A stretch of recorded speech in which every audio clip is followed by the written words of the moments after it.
Thank you so much. Thank you, and thanks for that picture. I've had more than one person say that you look like a 70s porn star with that mustache.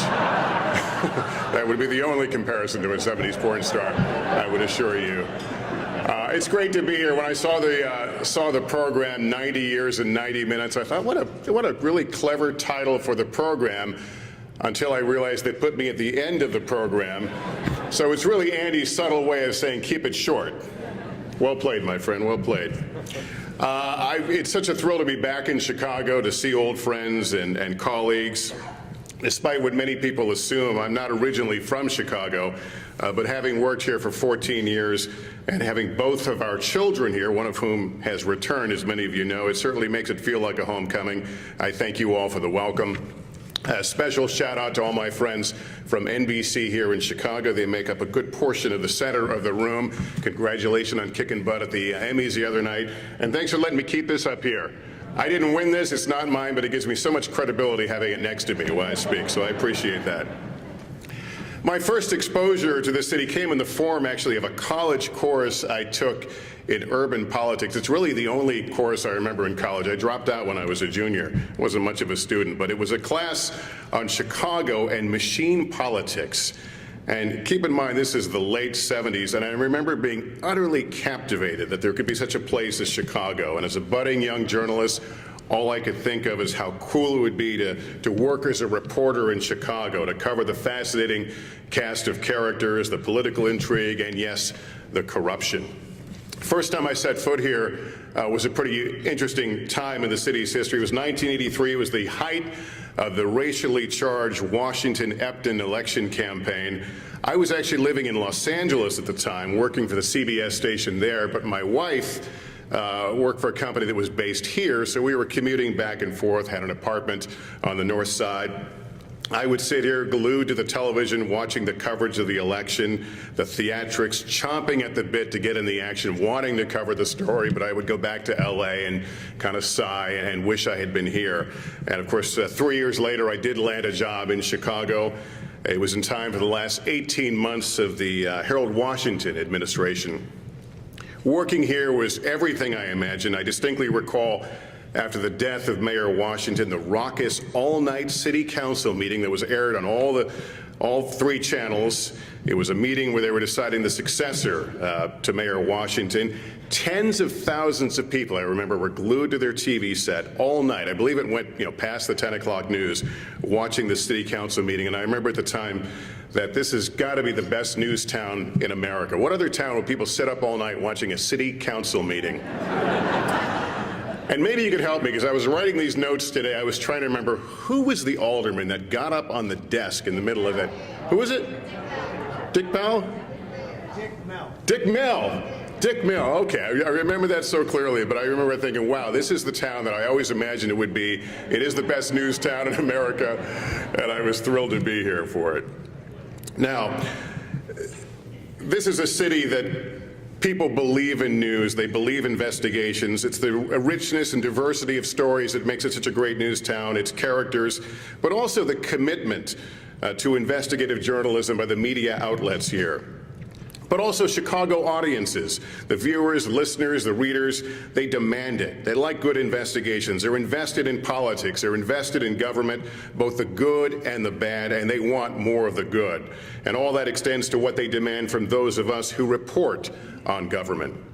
There's a vast appreciation for investigative reporting here, for the stories that expose corruption, waste, dysfunction by those in power.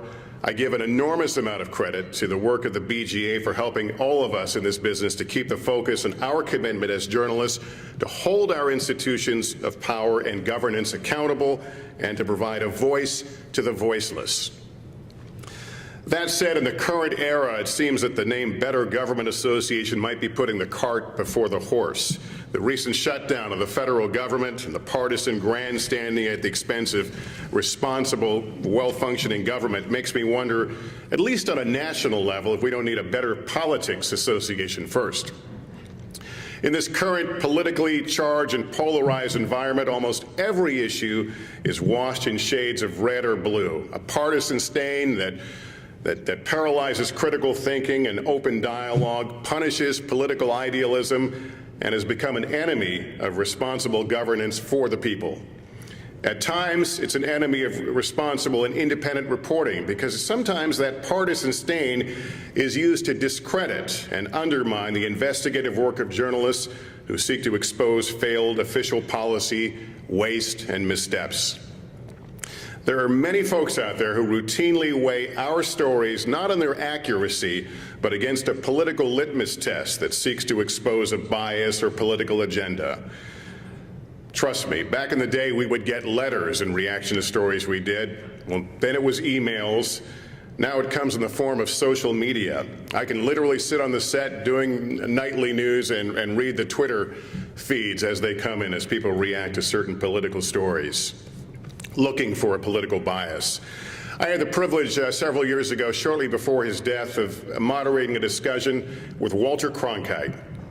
And he told a fascinating story of the days he would be anchoring the evening news during the height of the escalation of the conflict in Vietnam. In the middle of the show, a producer would come out of the control room and say, "The president's on the line." LBJ would be calling him to complain about something he was reporting. Now, he would say, "Well, tell the president I'm doing a newscast." These days, I have to tell you, if Barack Obama called in the middle of my newscast, I would put him on the air, but that's me. But while we may not take many calls on the air, we do get the tweets. People do react. They fight back. Our integrity and our credibility are our currency, of which those whose toes we step on sometimes seek to rob us of. You put a particular issue, an institution, or a political position under the microscope and expose its shortcomings, and you will face an immediate counterpunch via social media or sometimes primetime cable TV shows. Those punches come from the left and right. Issues like climate change, immigration policy, economic policy, foreign policy, you name it, issues that demand hard questions be asked and unflinching reporting have become a series of third rails. Actually, series of third rails. It would be fourth, fifth, sixth, seventh rail. Oh, you get what I mean. But only to those who fear an uncomfortable zap are they painful. But to the extent that polls show many Americans have lost trust in the news media, we are vulnerable to those counterpunches. More than ever, we have got to get it right. Social media has armed viewers with the unprecedented ability to call us out on a global scale when they don't like what we report. And of more concern, they can do that when we get it wrong. We can trend in all the wrong ways. You know, it's often been said that as long as both sides of an issue are upset with you, you must be doing something right. There's a fair amount of truth to that. But stepping on the toes of one side or the other comes with a territory. We work on the television side, we certainly work for ratings, but good journalism is not a popularity contest. It's okay to be criticized as long as you got it right. Our responsibility is not to the Democratic or Republican parties, the White House, or City Hall. It's to all of those who do not have a platform, who do not have a voice, who depend on our institutions, and then depend on us to sound the alarm when those institutions fail them. We don't seek agendas, we seek the truth. We seek to be the voice for the voiceless. That is our job, that's our responsibility. During the recent government shutdown, NBC News certainly covered the politics that was surrounding all that, but we also committed ourselves to covering the stories of those who were impacted. We were the first to report about the families of service members killed in the line of duty, not receiving their benefit payments. And you know what? It cost Congress and the White House to move quickly to resolve it. We were also the first to report that the Obama administration knew that millions would not be able to keep their current health insurance policy under Obamacare, despite a pledge to the contrary. Now, trust me, there is no bigger third rail right now in this country than Obamacare. Our reporting drew some blowback, it drew some praise. But the commitment, our commitment, is to those who do not have a platform. So again, in this case, it was to enlighten those who may get that letter in the mail. We face the burden of reminding news consumers that to expose shortcomings is not part of an attack, it's not part of an agenda. Again, it is part of our job. The government should be straight with the people it represents. It's our ability and it's our responsibility to hold their feet to the fire. Not every issue strays into such sensitive waters. But it speaks to our commitment to give a voice to the voiceless. For the past year, NBC News has worked in partnership with the Ford Foundation to explore poverty in this country. It's a program we call In Plain Sight. As part of that relationship right now, I'm working on an hour Dateline NBC program to air sometime in the next couple of months, and it will focus on the haves and have-nots from the perspective of health, not health care, but health.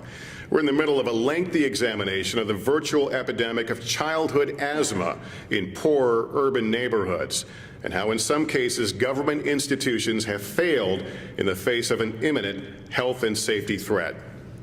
To give you an example of what we're talking about, in New York City, a child living above East 86th Street in Manhattan, that would be the East Harlem neighborhood, has a 3 times higher chance of suffering from asthma as a child does that lives south of East 86, what we refer to as the Upper East Side, the largely affluent Upper East Side. We found in poorer neighborhoods, landlords are more likely to be unresponsive to removing asthma triggers, mold, and roaches. New York City law requires that landlords abate such problems within 30 days or face some pretty significant fines. Our investigation has found that the city's biggest landlord has failed to do so, a landlord that has 400,000 renters. It's the New York City Housing Authority, or as we call it, NYCHA. In this report, we will follow 3 families living in NYCHA apartments who have children suffering from asthma. One of the people we profiled, Rosanna De La Quadra, was told when she called in about the mold in the ceiling of her bathroom and the leaky conditions, she was told, we'll get someone on it in 8 months. That was as soon as she could get an appointment. As you'll see in this brief clip that I'm about to show you from the program, Rosanna decides to shame them. Here it is. Who, in that role, we interviewed him, was the New York City public advocate. As you may know, 2 days ago, he was elected the mayor of the city of New York, so he'll have more answers for us, hopefully, as we continue our investigation. This, plain and simple, though, is a story of a government institution failing those who depend on it in a very basic way. Again, it's an organization that has 400,000 tenants, the size of a moderate city. The health and well-being of those tenants is important, and it's vital that they get what they need, and it's vital for us and programs like this to stand up, again, for the voiceless in our society. This is the role many of us sought when we decided to become journalists, and I know it's a role and commitment that is at the core of the Better Government Association, so I want to take this opportunity to congratulate you on the inspiring work that you do as an organization and for helping to shine the light in those places where government does not live up to its responsibilities. I thank you, and I think we're just past that 90-minute thing. Sorry about that. Thank you.